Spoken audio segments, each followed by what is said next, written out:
So welcome back. It's AFU Expo Munich today. We are talking to a lot of different people here, and right now I'm sitting next to Christoph Cemper, who is speaking tomorrow, actually. And I just tweeted out that I was going to do the interview with Christoph, and maybe somebody picked it up. But Chris, could you say that tweets are the new links? They're not necessarily the new links, but links that are kind of affected or improved through tweets or likes tend to have a better effect. Actually, Matt Katz confirmed that in March, that they do incorporate tweets into links, but that led to some, let's say, typically overgeneralizations. If you listen to Rand Fishkin or read on SEO Moz, you hear like, okay, you have to do this, and everybody thinks, wow, that's a new magic bullet. I'm gonna go Twitter, all right, or go Facebook. Matter of fact is it works different depending on the industry, depending on the language, and we do a lot of analysis with our tools, and see that it's not even the same rules within the same industry for different languages. So online dating in France works different than in Germany, works different than in the US. Not to speak. Could you give an explanation, example of what is different? Some of those industries tend to be very, it seems obvious, heavily geared towards social. So people might, tweet about their relations, about their online dating experiences, might tweet it about blogs that talk about online dating, but that's not the case with tax returns, or even the typical financial topics, mortgages, cash advances, payday loans.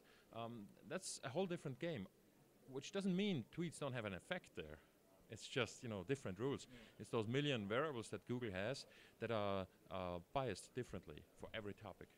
So when you are working with the links, and you're a link expert, so that's why we talk about this. So if you are working with the links, you should really take into account which market you're targeting, and whether or not you should use social as one of the.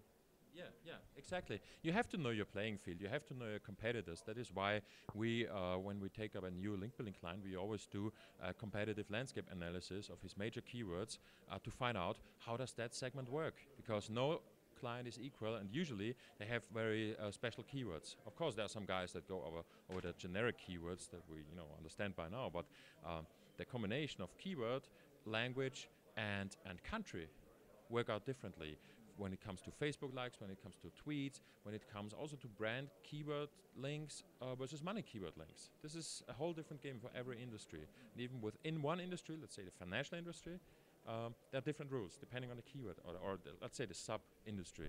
Right? I'm going to play the lazy SEO now. That's too much work for me. If you play the lazy SEO, of course, you could do a little bit of Twitter, a little bit of Facebook, and get what you deserve, a little bit of effect, right?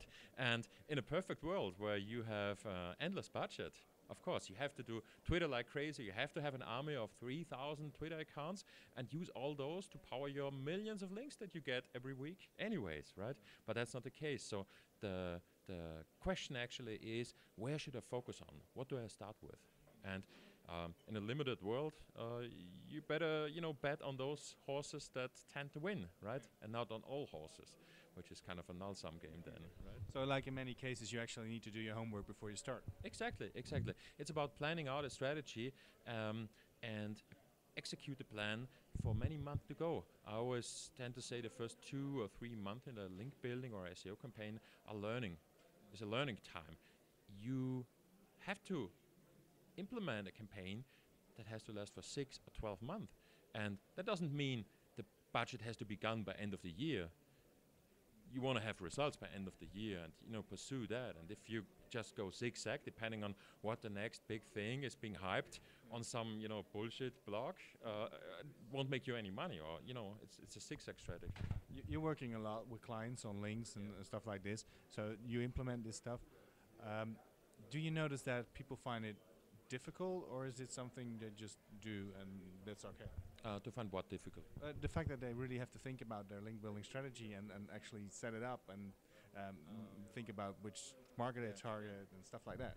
Well, to be honest, we're a link building agency, and back in the days we used to just build links whatever the client required. So we well, if the client wanted to have 100 links a month with exact one keyword to one page, we did that.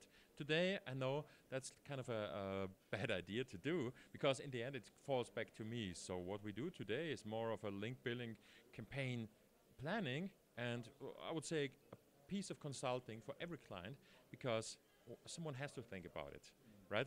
And if the client fails with what he thought is a good idea, well, it will come back to me. And we had some experiences where people blamed it on us on the end, and well, that's a different position. So do you still take on clients who say, give me 300 links on that page for... Sure, sure. If you know, if there's a client who knows exactly what he's doing, and we got some really major corporations we work for that have in-house SEO teams, huge teams that know exactly what they're doing, that know how to implement a link building plan, but just need our support.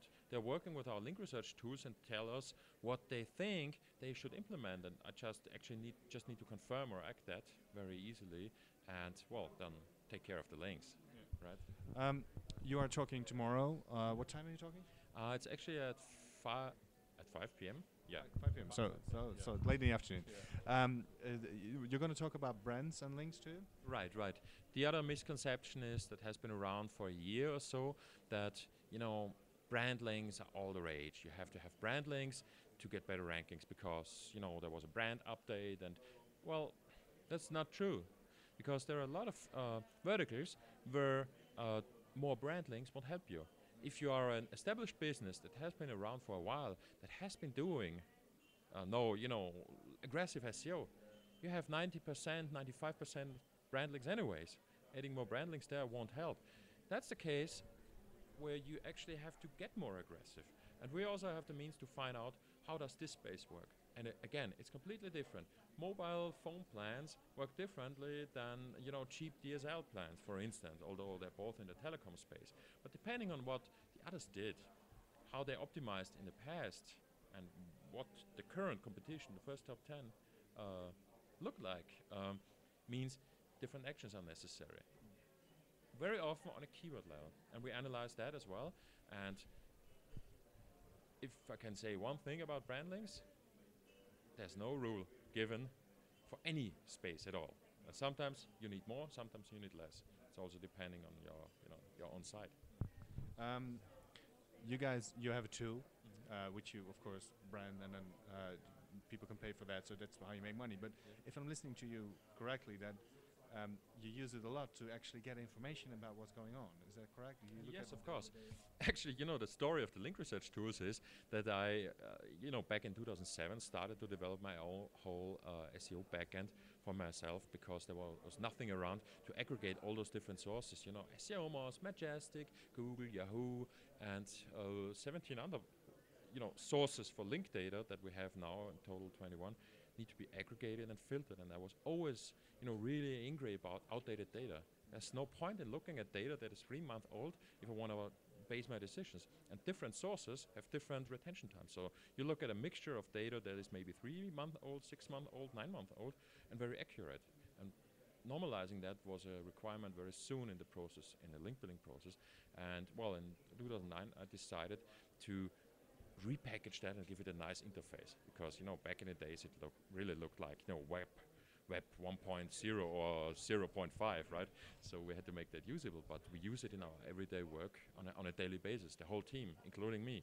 And a lot of the research, a lot of the insights, especially when it comes to new stuff like Twitter and Facebook, is based on results that I got from link research tools, because there's simply, again, nothing around that aggregates all that together. And you don't want to do an Excel job, spend weeks aggregating that data by hand. That doesn't make sense.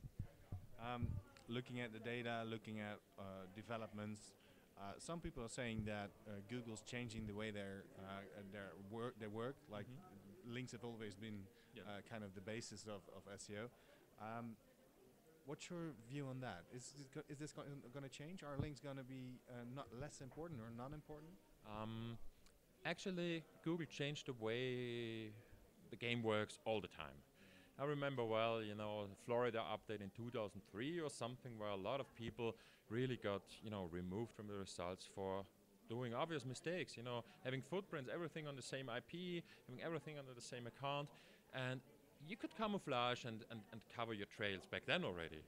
the lazy guys got, booted. And coming back to your question, what do you want to do as a lazy webmaster? A lot of stuff still works. You can really still do in some industries do blatant spamming, do really bad SEO and be successful. But it's being wiped out every month, every year or so. The recent Panda update. A lot of people think Google cracked the code of linguistic in 100 languages at once and suddenly start to understand that that the literacy of written text in so many languages. Come on.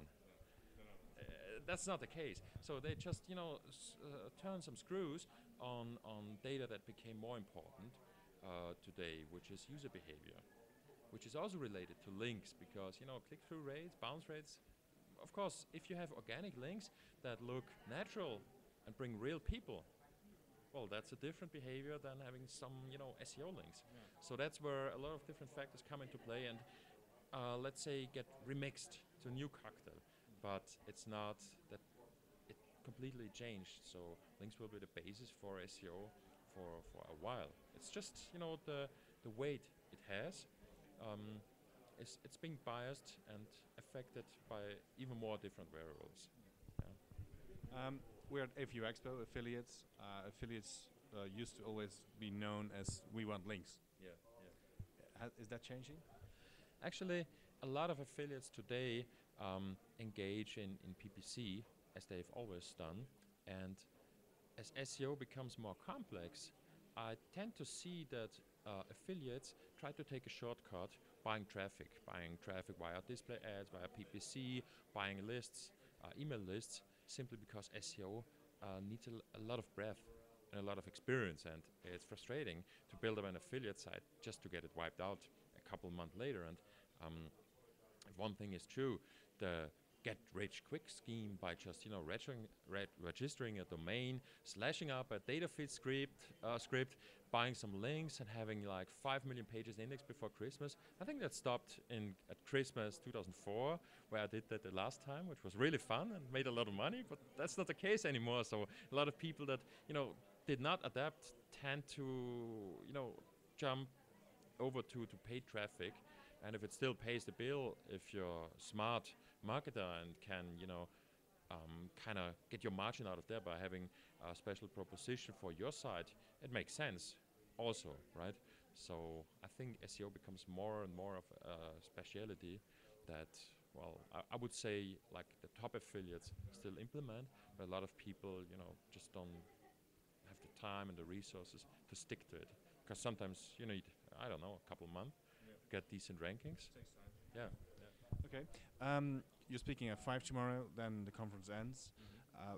When you go home, what do you want to have taken home from this conference? Why are you here? Actually, I wanted to get a grasp of the current state of the affiliate industry and also a kind of an international feedback. The affiliate for you, the FAU in Munich, is an English language conference. It's an international conference, and we did a link building training actually with SEO.com, my own conference that I run on Monday. And we had clients there, well, guests to the training, 30 of them, so it was fully booked. They came from Brazil, they came from Pennsylvania, they came from New York, they came from London, from Poland, Norway, Sweden, Italy. So it's kind of a hotspot from what I would call at least a European hotspot. And since I really cut back in conferences because I'm becoming a father this year, I'm gonna marry in July, I think that spirit and that kind of view is what I want to take home, right? Thank you very much for joining us, and good luck tomorrow on your talk, and have great fun with your newly born. Okay, thank you very much. So this was again another live episode, so to speak, of State of Search, and we are live at AFU Expo. Interview will be online soon. You can also check in once in a while on the live channel, which is on State of Search, where you can see who we are talking to. We're going to talk a little bit later on also with some people who are here at the networking conference just a little bit later on. So stay tuned.